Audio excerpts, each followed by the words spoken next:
please. So audience members, you are members of the Board of Directors at Native American Casinos, and we are going to be discussing the Native American gaming industry today. Yeah, thank you very much. If you'd like to press your button as I'm pressing mine. Sorry, I don't know. Just the start? Yep. Okay.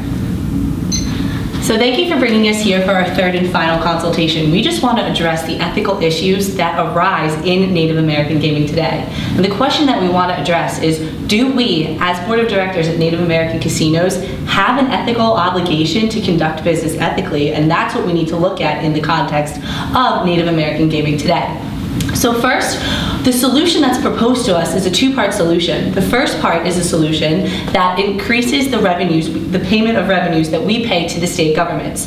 Doing this is going to give our tribal members access to better public education and to better public safety. This is an ethical issue that we are currently suffering on Native American tribal reservations today. The other part of our solution is to discontinue and ultimately relinquish the pro rata distributions of our profits that we are paying to our Native American tribal members today. By doing this, the poverty rates that are so high on reservations and the unemployment rates that are so high on reservations are going to decrease. A great way to measure if we are conducting business ethically is to look at the quality of life indicator. And the quality of life on Native American reservations today is not how it should be. So we have an opportunity to better the quality of life for our Native American tribal members by accepting the solution that was provided to us by the external consulting firm. We're going to better our quality of life in public education, poverty, unemployment, and crime rates. Thank you. Thank you. 90 seconds, right on the nose. Okay, thank you very much. Next up is Ormond, our friends from Australia.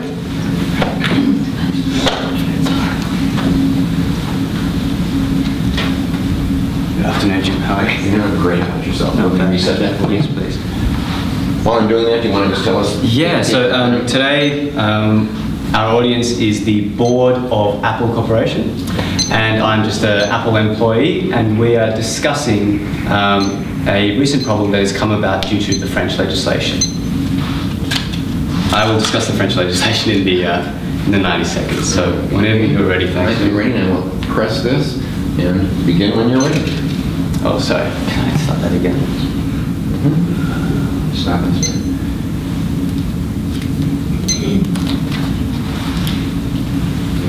Restart mine too. Sorry about that. Sorry.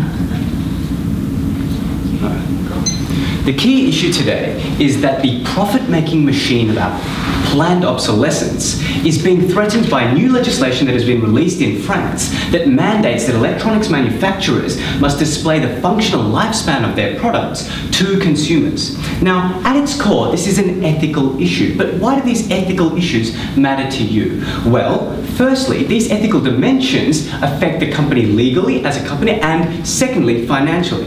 Now, let's discuss these ethical dimensions. There are two major ones here. Firstly, Apple are withholding innovations from consumers, and this is just to maximize profits.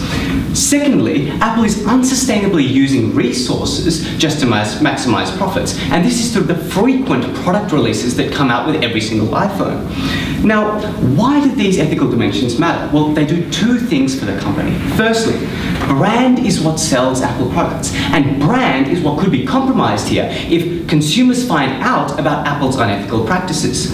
Therefore, profits could be compromised. Secondly, Apple needs to act now on its own terms rather than have further such litigation sort of constricted or regulated in the future. What we need to say is that the ethical issues here, we cannot ignore them. We don't want to end up like Nokia, being complacent as a company. We need to address these ethical issues now to ensure the financial and legal future of the company. Thank you. And finally, University of Florida. I will take the 30 seconds to explain. Please do. Hang on just 1 second so I can listen to it as well. I'm going to stand a little bit closer to you so I can see the timer. Whatever you want to do. Okay. Okay. And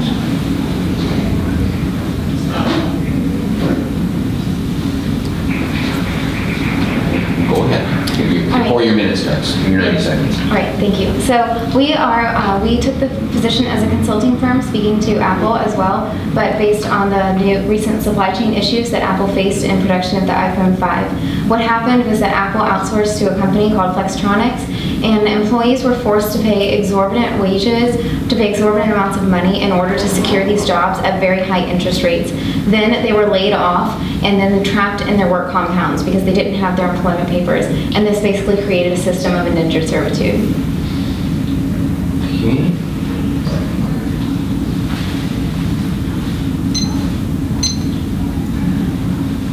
Thank you, Caitlin. Again.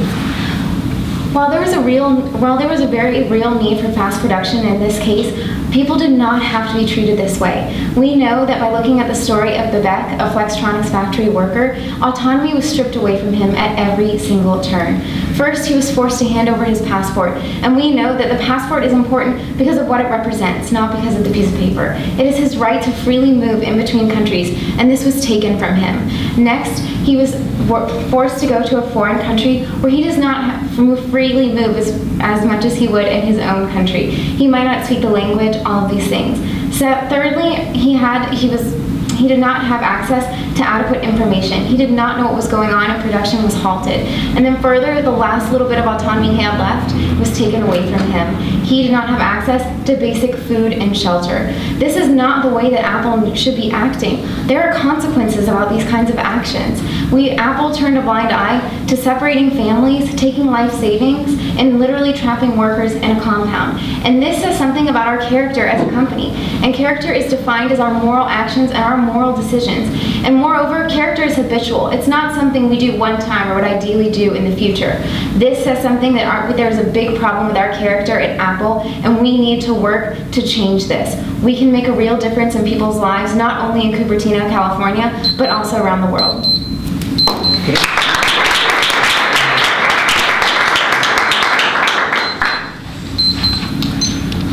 Thank you, everybody. I'd like some feedback from you. What was it like to try and get all this down into 90 seconds? Speakers. It was very difficult. Yeah? Yeah. What made it difficult for you? I just think that the ethical issue being such a focus in this competition to try to take what we talked about maybe 15, 20 minutes in our 25-minute presentation down to such a small portion of time. It was just a lot of information to minimize. And how many times did you have to go through it and retime and redo it? A lot. A lot. Absolutely. Absolutely. That makes it definitely difficult. What other feedback can I get on this, Michelle? Your brain needs to function very quickly if you want to do this 90-second speech. You're going 100 miles an hour.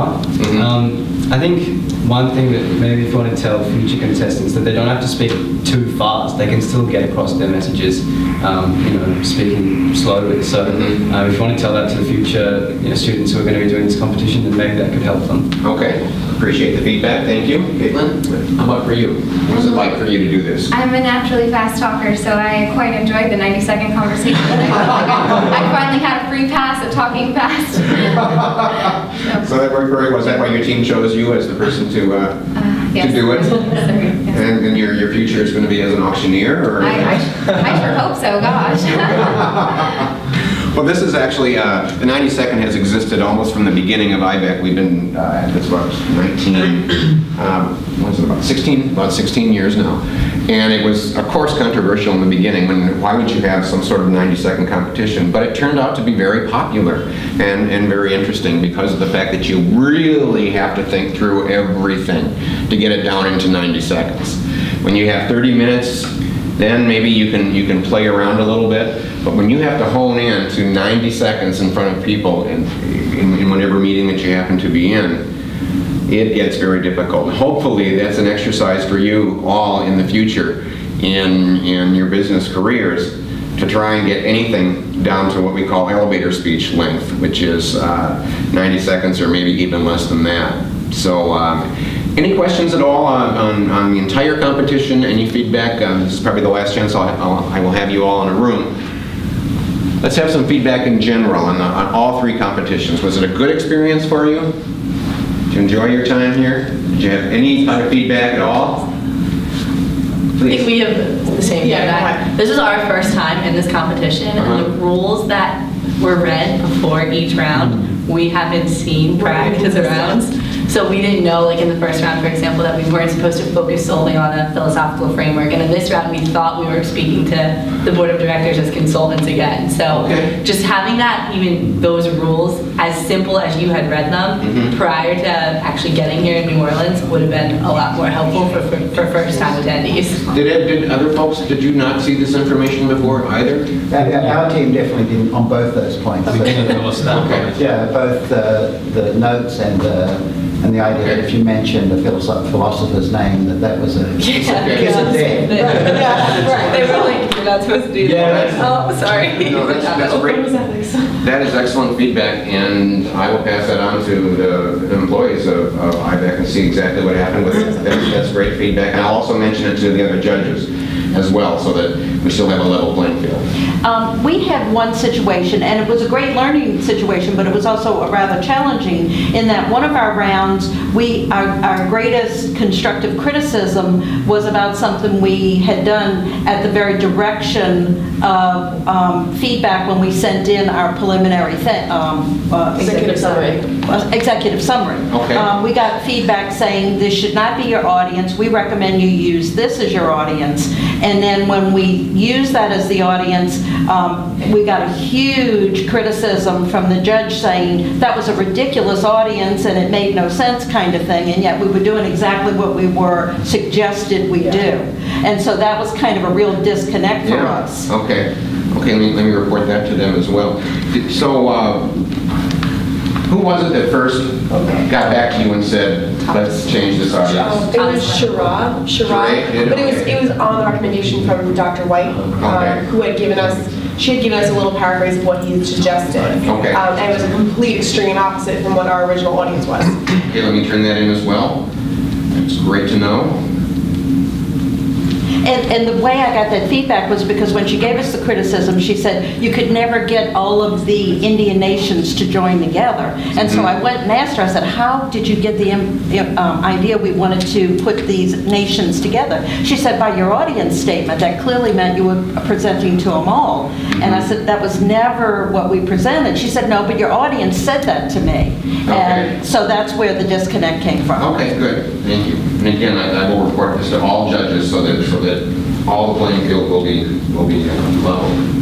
I'm not sure if this is for a specific reason, and if it is, please correct me, but we recognize that in each different round we had completely different judges, newer judges. Is that for a specific reason? Because we found it to be kind of a disadvantage that the second round wasn't really aware of what we had spoken about in the first round, so we didn't know, how they were going to receive our information. Okay, if I understand your question, you're saying why were there different judges in each of the three competitions? Right.